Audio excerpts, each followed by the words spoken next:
Tas ir tā kā šitas. Ritvars Rekmans ir bioloģijas maģistrs, skolotājs un ornitologs. Uz Skrundas zivju dīķiem vērot putnus viņš brauc aptuveni reizi nedēļā, jo šī ir nozīmīga ūdens putnu atpūtas vieta migrāciju laikā, kā arī ligzdošanas vieta.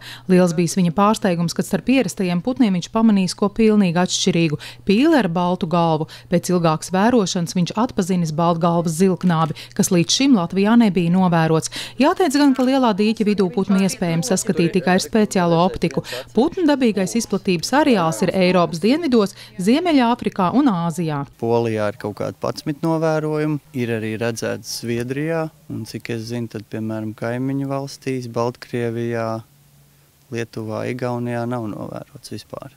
Un tas baltgalvas zilknābis ir pasaulē globāli apdraudēts suga, jo sastopam mitrājos un purvos, kas apdraudēts biotops. Daudz viet iznīcināts jau tās ligzdošanas vietas. Kā putns šeit nokļūs, var tikai minēt. Iespējams, te iemaldījies, lai barotos, migrējot kopā ar citām nirēju pīlēm. Tāpat nereti nācies novērot Latvijai neraksturīgus putnus, kas te ievesti kolekcijām un no nebrīvis izbēguši. To gan esot ļoti grūti noteikt, jo Latvijā šādu putnu apgredzenošana nesot obligāta. Šogad divas reizes tika redzēta Eģiptes zosis, kas tika iekļauta D kategorijā, tātad putns ar nezināmu izcelsmi vai putns no nebrīvas. Līdzīgi bija arī ar to rudo dišpīli. Portāla Latvijas putni veidotājs un administrators Kārlis Millers norādīja, ka pašreiz šīs sugas status un piederība kādai no kategorijām ir neskaidrs, vai tas savvaļas vai izmuts no nebrīvis. Tiks analizēts arī šīs sugas status pārējās Eiropas valstīs.